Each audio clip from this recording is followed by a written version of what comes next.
Hello, and welcome to another exciting moment to talk about business. It is Business 360, and my name is Blyden. Top of business analysis this morning, the World Bank has announced plans to allocate $5 billion to provide electricity to 100 million people in Africa by the end of the decade. Access to electricity remains a pressing issue in several African nations, posing significant challenges to that development. While looking at the foreign scenes, let's begin the conversation today with the UN, as the UN step up pressure for Gaza ceasefire, with strongest move since 1971. United Nations Chief Antonio Guterres, in a letter to the Security Council, invoked the use of Article 99 in the Charter of the UN over the war in Gaza. Article 99 states that the Secretary General may bring to the attention of the Security Council any matter which, in his opinion, may threaten the maintenance of international peace and security, according to Stefan Dujarric, spokesperson of the UN Secretary General. Let's have details regarding this. Given the scale of the loss of human life in Gaza and in Israel in such a short amount of time, the Secretary General has today delivered a letter to the President of the Security Council invoking Article 99 of the Charter of the United Nations. This is the first time that Antonio Guterres has done this since he became Secretary General in 2017. Article 99 states, and I quote, that the Secretary General may bring to the attention of the Security Council any matter in his opinion that may threaten the maintenance of international peace and security. In the letter, which has been shared with you, the Secretary General urges the members of the Security Council to press to avert a humanitarian catastrophe, and he appeals for a humanitarian ceasefire to be declared. Well, the talking point is the concerns that comes with prices for commodities going higher, especially gold, amid wars all across the world. Still talking on wars. President Joe Biden urged Congress to approve additional aid for Ukraine before Christmas. At the White House, he said, this cannot wait. Republicans have stalled fresh support for 3 months, demanding concession from Biden on border security. Let's get details from this from the president. Good afternoon, everyone. I'd like to speak to you today about an urgent responsibility the Congress has to uphold the national security needs of the United States and, quite frankly, of our partners as well. This cannot wait. Congress needs to pass supplemental funding for Ukraine before they break for the holiday resources. As simple as that. Frankly, I think it's stunning that we've gotten to this point in the first place. While Republicans in Congress are willing to give Putin the greatest gift he could hope for and abandon our global leadership, not just in Ukraine, but beyond that.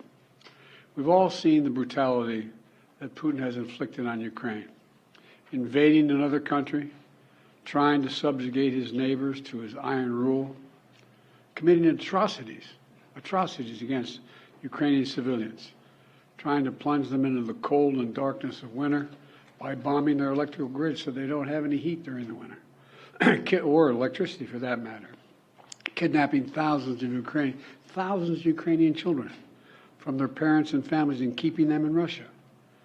Russian forces are committing war crimes. It's as simple as that. It's stunning. JP Morgan Chase Chair and CEO Jamie Dimon testifies about the U.S. government's proposed bank regulatory plans. Dimon criticizes Basel III Endgame, calls it harmful. During his testimony before the Senate Banking Committee, Dimon says none of the proposed changes would have prevented the Silicon Valley Bank's failure, amid conversations around failures of banks in the U.S. Let's also have details from the CEO. Despite zero evidence that U.S. banks are undercapitalized today, the proposed Basel III Endgame rule 10 years in the making, shockingly, if enacted, would increase capital requirements by about 25% for the largest banks. None of these proposed changes, by the way, would have effectively prevented the Silicon Valley Bank failure. The rule would have predictable and harmful outcomes to the economy, markets, business of all sizes, and American households in ways the Federal Reserve has not studied, contemplated, or shared. Mortgages and small business loans would be more expensive and harder to access, particularly for low to moderate income borrowers, as costs for originating and securitizing loans rise. Savings for retirement or college will yield lower returns as costs rise for asset managers, money market funds, and pension funds.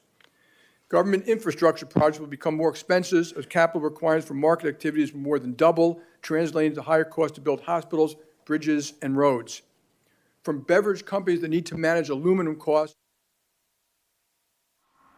Meanwhile, former Prime Minister Boris Johnson apologizes for the suffering and loss endured by Britons during the coronavirus pandemic after taking the stand to give his long-awaited evidence to the UK's COVID-19 inquiry, which the former leader had set up in May 2021. 4 people stood up when Johnson began to say he was sorry, holding signs reading, "The dead can't hear your apologies." Meanwhile, the protesters were then ejected from the hearing by the inquiry chair, Heather Harlot, according to reports. Let's hear from the former Prime Minister, Boris Johnson.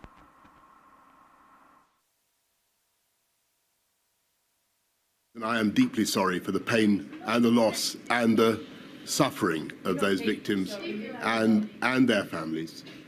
And grateful though I am to the hundreds of thousands of healthcare workers and many other public servants and people in all walks of life who helped to protect our country throughout a dreadful pandemic, I do hope that this inquiry will help to get the answers to the very difficult questions that those victims and those families are rightly asking, so that we can protect ourselves better, help each other to help.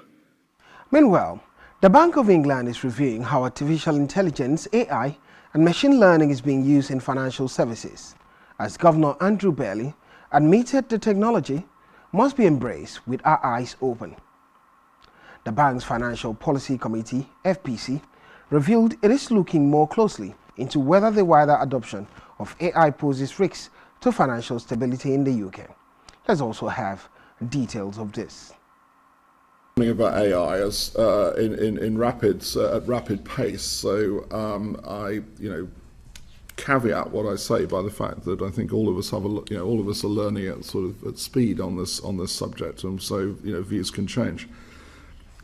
So I'll make two big points because it's a very good question. One, and actually I'll apply this to the economy broadly, if you don't mind, as well as the financial system.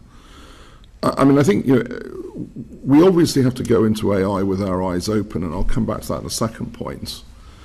But it is something that I think we have to embrace. I mean, it is a very important development.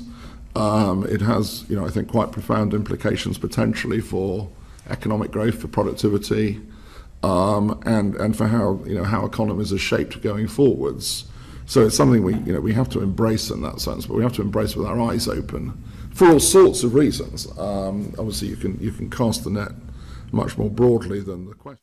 AI and machine learning has been used by financial firms for at least a decade, such as to detect fraud and money laundering.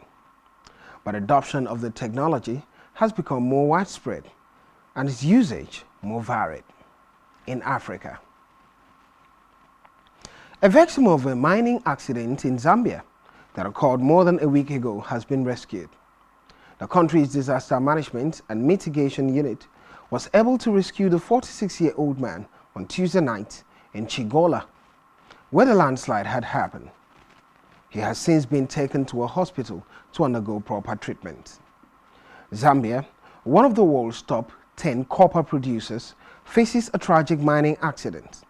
Chigola, host to one of the largest open-pit mines globally, experiences a devastating landslide. President Hankande expresses condolences and gratitude to rescuers and volunteers. Authorities in the area observe that Torrential rains had exacerbated the accident. Nonetheless, the victims were miners who were illegally digging on the site. According to reports, it is still unclear how many people were buried at the site, but estimates may be as high as 30. This estimate was arrived at because at least 25 people related to the victims have run to the police for help. That's the story in Zambia. In Kenya, Kenya's central bank announced a big increase in interest rates aimed at stabilizing the shilling currency, whose depreciation has spurred economic disaster. The Monetary Policy Committee increased the rate by 200 basis points to 12.5%. The shilling has weakened by almost 20% against the dollar so far this year, making it one of the worst performing currencies in Africa. Kenya is being watched closely to see how it handles the settlement of a $2 billion Eurobond that is maturing in June next year. To Egypt. Nassaf Sawiris, Egypt's richest man, is relocating his family office to Abu Dhabi, joining a trend among notable investors establishing their operations in the Sun-Splash Emirates. Sawiris has a net worth of about $7.6 billion. He intends to re-domicile NNS Group in the Abu Dhabi global market, the city-state's international financial center, subject to regulatory approval. According to reports, one of the main factors encouraging high net worth individuals to migrate to country is the low and highly competitive tax rates that help set up new businesses. Still in Africa, West Africa's Mali and Niger, which are both currently ruled by military juntas, have nullified two historic tax treaties with France. Both countries made this known via a joint statement. They noted that France's hostility towards them is the reason for the move. According to reports, the move reflects their commitment to self-governance, and is that story. And now we come back home to Nigeria. 5,000 jobs are threatened as P&G announces exit from Nigeria after 31 years. Consumer goods giant Procter & Gamble (P&G) has announced its intention to discontinue on-ground operations in Nigeria, transforming the country into an import-focused market. P&G, which operates in some 180 countries of the world, produces a range of products for the Nigerian market including Always sanitary pad, Pampers, Ariel detergent, Oral-B toothpaste, and Gillette shaving stick. The company cited challenges in conducting business as a dollar-denominated organization and attributed its strategic decision to the macroeconomic conditions in Nigeria. Meanwhile, the Central Bank of Nigeria has increased the exchange rate for cargo clearance from 783 naira per dollar to 952 naira per dollar amid foreign exchange crisis. Recall that in November, the government reviewed its exchange rate for cargo clearance to 783 naira per dollar from 757 naira per dollar, representing a 3.5% increase. The development comes amid a continued forex crisis since the Apex Bank floated the naira in June. Also, the Nigeria Interbank Settlement System has asked banks to delist payment solution service providers, switches, and super agents from its outward payments or transfer lists. The NIPS disclosed this in a recent circular dated December 5th, 2023, with the ref number to 223, the ref number NIMS ending with 223 to banks. The country's payment system explained that listing non-deposit taking financial institutions as beneficiaries contravenes the Central Bank of Nigeria's guideline on electronic payments. We'll go on a short break. When we're back, it would be global economy out all around the world, and we'll also look at the markets. Don't go anywhere.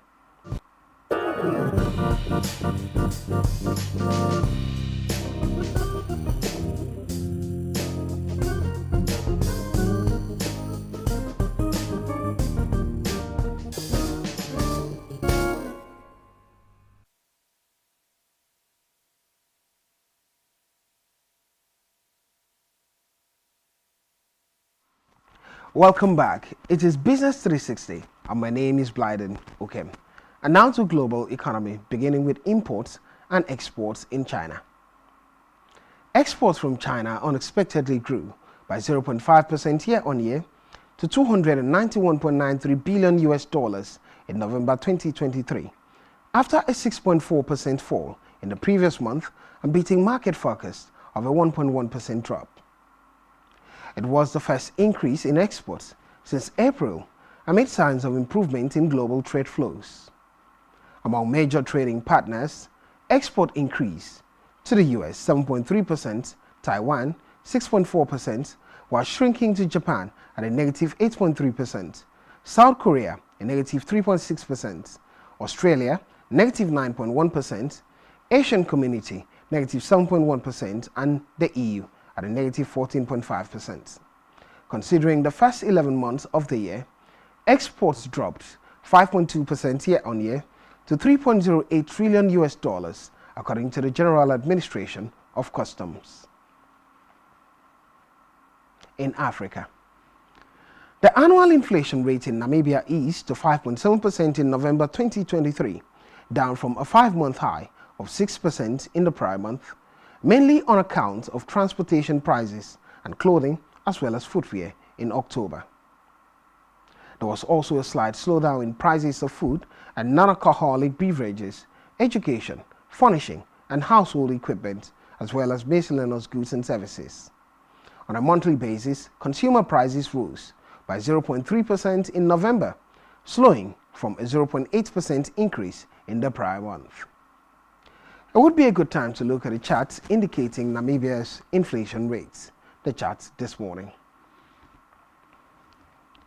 According to statistics from Central Bureau of Statistics Namibia, by January this year, inflation stood at 7%, before increasing to a flat level of 7.2% and dropping afterwards in April 2023 to 6.11%.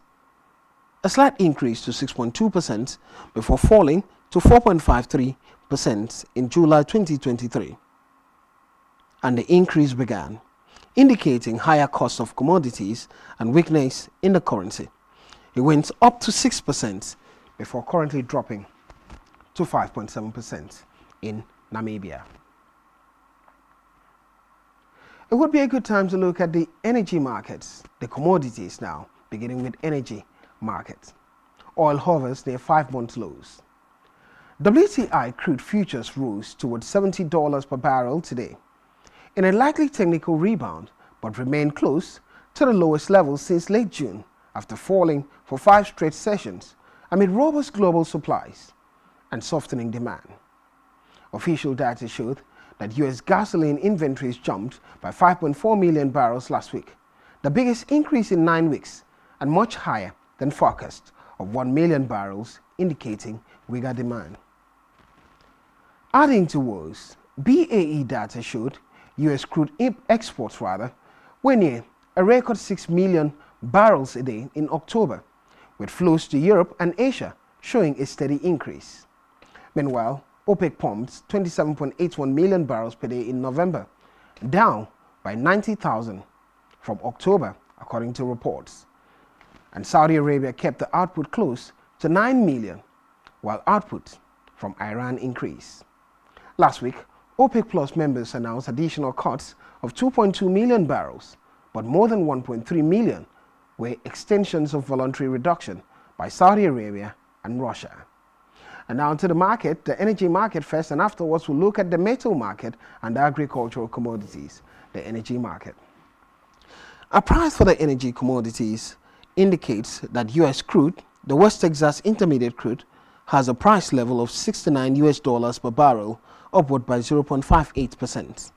Brent crude, which is Nigeria's price benchmark, the price level stands at $74 per barrel, upward 0.82%.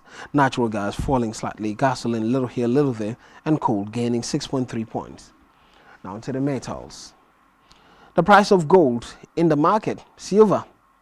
Gold price has gained 9.5, market is moving quite fast, 9.59 points, a 0.47% appreciation, $2,034 per ounce is the price of gold. For silver, it's gained slightly at 0.4% also. A copper price slightly upward by 0.95%. Steel price gaining 61 points this morning. 3,944 Chinese yuan per ton is the price of steel, gaining 1.57% this morning. And to agricultural commodities, the price of soybeans and the rest. Soybeans price is upward this morning by 4.75 points, a 0.37% appreciation. 1,300 US dollars per bushel. A wheat price is standing at 621 US dollars per bushel and gaining just slightly this morning. Lumber upward by 7 points, palm oil dropping 8 points this morning, and the price for palm oil at the international and exchange window is 3,711 Malaysian ringgit per ton.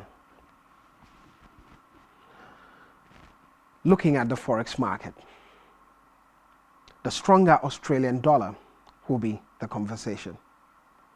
The Australian dollar has been increasing in value in recent times against all other global currencies. But recent worrisome economic data out of China has put pressure on their biggest trading partner, Australia, and their currency. Let's have insights by Jim Laurie. October through December 3rd, the Australian dollar gained almost 6.25% against the US dollar. Now, much of the story appeared to be the dollar's weakness, as the market's narrative of higher for longer seemed to lose some steam in the wake of declining inflation, coupled with weaker than expected labor data. What's interesting is the relative outperformance of the Australian dollar versus many of the other global currencies. Now, the euro gained 5% and the Canadian dollar 3% during the same time period. The answer to the strength of the Aussie dollar's move may have something to do with the commodities that are closely associated with the corresponding currencies. Now, the Canadian dollar is closely correlated to the price of oil, which is down 14% since late October on global slowdown fears. The Aussie dollar, however, is closely correlated to the price of gold, which is up 11% since October 6th low. Now, in recent days, though, the Aussie dollar has traded a bit weaker after lower than expected Australian GDP was released on December 5th. It showed a disappointing plus 0.2% quarter-over-quarter gain versus expectations of plus 0.4%. The implicit... A good outing from Jim Laurie there regarding the Australian dollar. Let's move to the market and see what the prices are. The euro against the US dollar, and afterwards the US dollar against the naira, the market.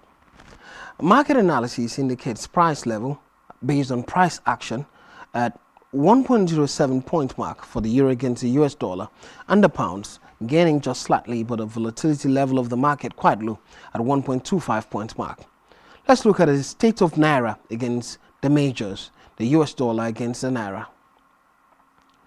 It's been that of negativity for the major currencies of the world against the naira. The naira getting the better of the US dollar by 12 points and getting the better of the euro by a 0.85 points and getting the better of the pound slightly also. 789 naira equals 1 US dollar and 863 naira equaling 1 euro, as well as 1008 naira equaling 1 pound at the international exchange window. And now let's go to the parallel market, the black market, and see what the exchange rate is this morning. The dollar to naira exchange rate for buying rate would be 1,174 naira equaling $1, and selling rate 1,165 naira. A pound to naira stands at 1,469 naira at the buying rate, and selling rate 1,453 naira. The euro to naira price level is at 1,268 naira for 1 euro, and selling rate 1,248 naira. And quickly let's look at the digital coin, cryptocurrency, and what the prices are this morning in the market. The exchange rate for cryptocurrencies. A Bitcoin price is downward by 99 points. Market is moving quite fast and dropping a negative 0.29%. 43,715 US dollar is the price of 1 Bitcoin. Ether price is at 2,252 US dollar. And gaining 4.71 points. Market is moving quite fast, a 0.19% appreciation. And Binance also on the positive, 234 US dollar. Well, here we draw the curtain in today's edition of Business 360. Thank you for being a part of it. My name is Blyden Okem.